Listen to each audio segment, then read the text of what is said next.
right, Coach. Well, how's the first couple days of fall camp gone for you? Oh, it's been great. This is the best time of the year for me. Getting the opportunity to coach football at Montana State, a great prestigious university, working for a great head coach like Brent Vegan. I've been around him a number of years. We got a great coaching staff on offense, defense, and special teams. We had a great summer with our young men, both freshmen and veterans, and now we're into that next part of the season. Preseason and everything, fall camp, and the first 2 days, it's been really good. Haven't had any injuries or anything, but a couple of nicks and bruises, but we're good. We're good, and so I'm just excited, to be here and to be around the young men and just starting to work towards, our goals and just getting better every day. What are your goals going into fall camp that you want to see accomplished by the end? Well, one of the primary goals always is to stay healthy. You gotta maintain and keep your health and stuff like that. And that's why you see cold tubs out here. We got a great training room staff that takes care of our young men and stuff like that. But outside of those, like something like that, we want to really do a good job of working on our fundamentals. Right now, we don't have pads on, but we're working on, tracking the hip and taking good pursuit angles to the ball carrier, giving great effort. And those are just some fundamental things, getting off blocks, keeping leverage where it's supposed to be, and just those fundamental things that great defensive teams require, championship defenses require. And so those are things that we've been working on the last 2 days. Of course, we want to be gap sound all the time with our schemes and stuff like that, and not give up deep balls and create takeaways. And those are things that we work on every day. Is there anybody from that DB group that's kind of stood out so far to you? There's just several guys that have really been surprisingly good. It was great to get Pottinger back. He's been doing a great job, having great practices and everything. He didn't go through spring due to injury, and now he's back, and so he's been phenomenal out there. Getting James back. He didn't really go through spring. He's a great cornerback for us. Getting him back, he's made a lot of plays. And the cornerback group in general have been doing a really good job. Terrell has come back from injury and is playing well and stuff like that. So those are just some of the guys on defense that's been really good.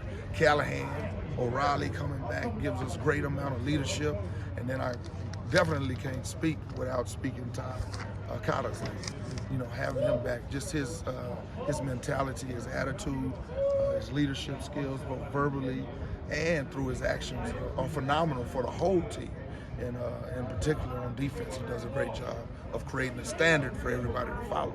And Reddy Short is another addition this offseason. How That's excited? right. How excited are you for him? He's a work in progress, but he's really doing a good job. Had a couple of interceptions, PBUs.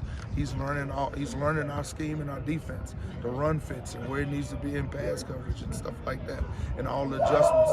Our offense does a great job of really manipulating us and really stressing us on from a defensive perspective.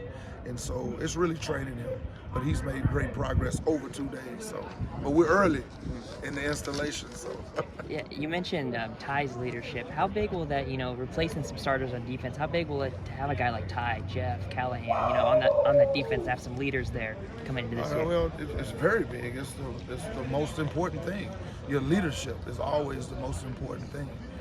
Building team chemistry and playmaking ability. All those guys are very good playmakers, but it's what they do for developing and growing the young guys that are coming into the system and really bringing up the depth, and so that's always important when you go. We plan on playing a long time, and so you got to have depth, and so that's why we're always working on establishing depth. And those leaders like Akala and Callahan and those guys do an unbelievable job of really taking those young guys to the side, freshmen or transfers, and really feeding them the necessary information that we need for those guys to be helpful on the football team. How are those new guys, Drew and Takari, doing? Drew's been nursing a little injury, all right, but he was doing great. Takari is doing great. Like I say, he's a work in progress, fresh out of high school. This is all new.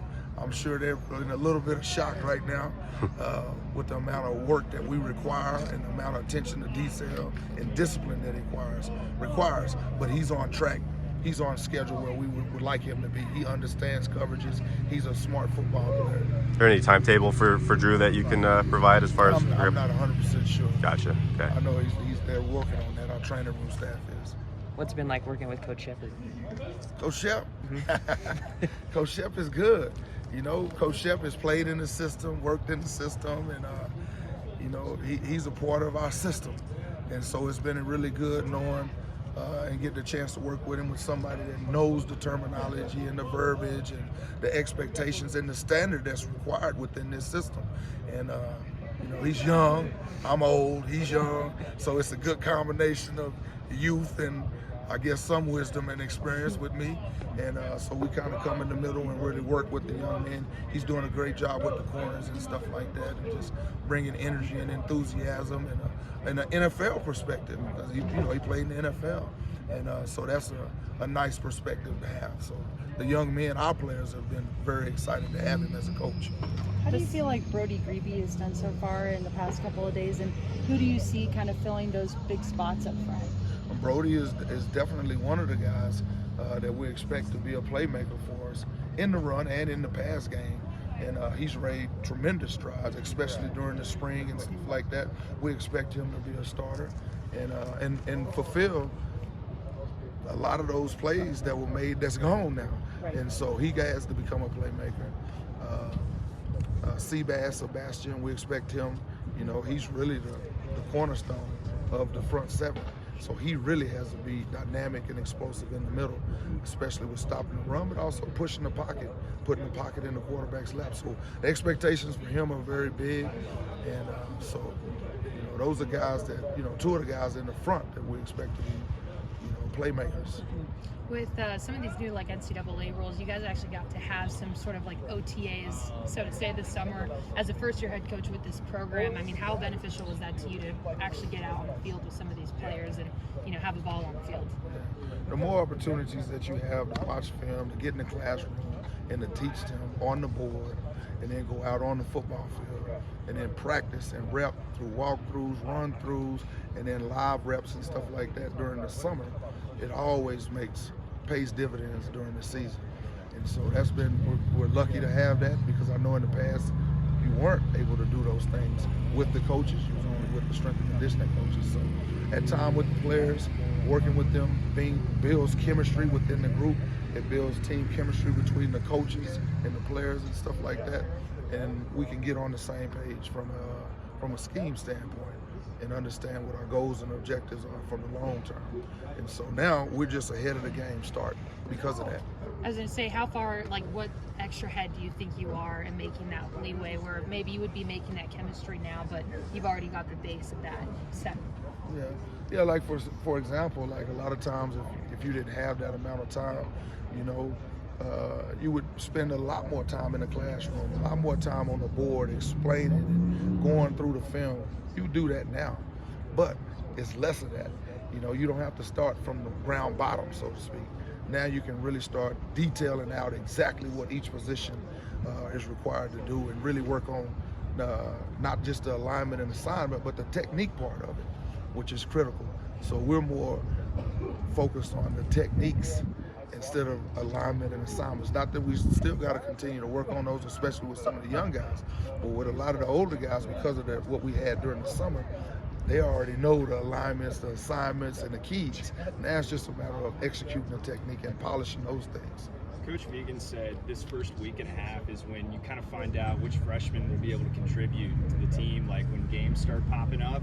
Have you seen any freshmen on defense starting to emerge as possible talent? I mean, Takari's a guy that we look at. He has a great amount of physical ability and talent, and it's just a matter of, can he really challenge the guys that's in front of him and take their spots or whatever. But you know, he's one of the guys that's a true freshman that we, you know, because we need depth. We lost guys on the back end and stuff like that. And so the way the offenses are today, the secondary, you really require a lot of depth there. And so he's one of the guys. Kimball is another guy, extremely talented and smart at the nickel position. He's been working there, but he has a high football IQ, and so the expectations are very high with him. You got some guys that are on campus, like Eli, A.V., some of those guys that are banged up, you know, that are young as well, that we got high expectations for. I saw Ty kind of putting a young gun in position the other day, kind of telling him where he needs to be. That's right. How helpful have the older guys been in showing the young guys around? It's been very helpful. We had most of those guys here in the summer, in the times when we couldn't be with them.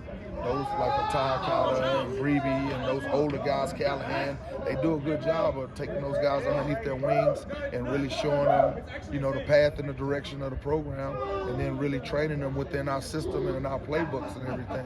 Those guys are coaches off the football field and on the football field, and so having those guys is unbelievable for me as a defensive coordinator and the other coaches, having leadership and guys that want to be leaders and know how to be leaders, of really taking those guys and putting them in a place, like you said, where they need to be, and doing it in the right way verbally, you know. And so they do a good job with that, and I'm excited to have those guys. What did Devon Davis do to kind of get to that first string spot going into fall camp?